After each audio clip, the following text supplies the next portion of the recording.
আমি কিছু জনের অপছন্দের এবং কিছু জনের পছন্দের, যদিও সংখ্যাটা খুব কম, আর্টিস্ট মন্দিরা চক্রবর্তী।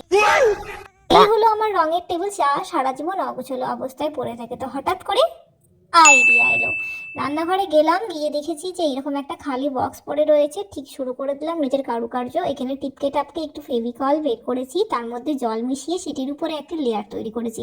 তারপরে গরিবের বুদ্ধি সাটিয়ে একটি নর্মাল ড্রাই টিস্যু নিয়েছি, সেই টিস্যুটিকে নিয়ে আমি ওটার উপরে লেয়ার করে দিয়েছি এবং লেয়ারটা চিপটে দেওয়ার পরে তার উপরে আগে থেকে যে পেস্টটি তৈরি করে রেখেছিলাম মানে ফেব্রিক এবং জল দিয়ে, সেটিকে দিয়ে আবার পরে আমি একটু লেয়ার করে দিয়েছি, যাতে এটি ভীষণ শক্ত এবং খড়খড়ে হয়ে যায়, যাতে আমার মানে যে ক্যানভাসটা সেটা খুব ভালো মতো করে একটা স্মুথ ফিনিশ, স্মুথ বললে ভুল হবে অ্যাকচুয়ালি, মানে হার্ড হয়ে যায়।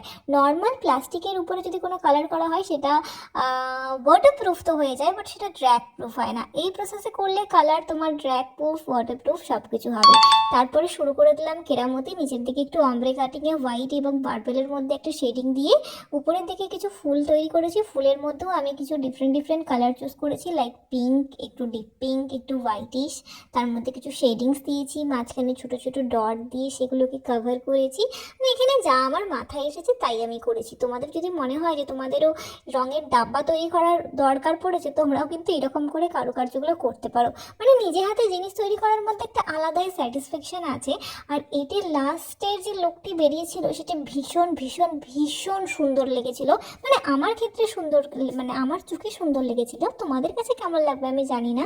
তো ফটাফট সবগুলোতে ফুল এঁকে নেওয়ার পরে আমি একটু হলুদ এবং সবুজ, যেরকম ন্যাচারালি পাতা দেখতে হয় সেই রকমভাবে শেডিং দিয়ে আমি কিছুটা পাতা তৈরি করে নিয়েছিলাম প্রত্যেকটা ফুলের মধ্যে দিয়ে, এবং কাজটিকে না কিছুটা এই রকম দেখতে লাগছিল।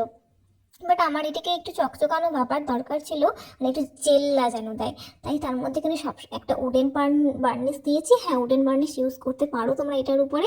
এইরকম একটা জেল্লা এসেছিলো। আর এটার আরেকটি কারণ ছিল যাতে আমি এটির মধ্যে ওয়াটারপ্রুফ ব্যাপারটাকে রাখতে পারি। তারপরে সমস্ত রঙগুলো এবং যেগুলো আমার বিশেষ করে খুব প্রয়োজন হয়ে থাকে, যেগুলো অগোছালো অবস্থায় পড়ে থাকে, ক্লে, ফেব্রিক, সমস্ত কিছু, পেন্সিল, ইরেজার, সব কিছু ঢেকে নিয়েছি। এবং তারপরে আমার কিছুটা না খালি খালি লাগছিল, তাই আমি এখানে গ্লু দিয়ে কিছুটা গোল্ডেন কালারের এবং হোয়াইট কালারের পালস অ্যাড করেছি। গোল্ডেন কালারেরগুলো ছোট ছোট পুঁথিগুলো, এবং যেটা হোয়াইট কালারের সেটা সাইজে গোল্ডেনের তুলনায় একটু বড় ছিল। আর এটি ছিল ফাইনাল আউটপুট। আমার পার্সোনালি ভীষণ ভালো লেগেছে। মানে কোনো জিনিস এমনি খালি খালি পড়ে থাকার থেকে সেটিকে একটু সুন্দর করে দিলেই যেন একটা নতুন রূপ ফিরে পাই। চলো দেখা হবে নেক্সট ভিডিওতে। Bye bye, tata.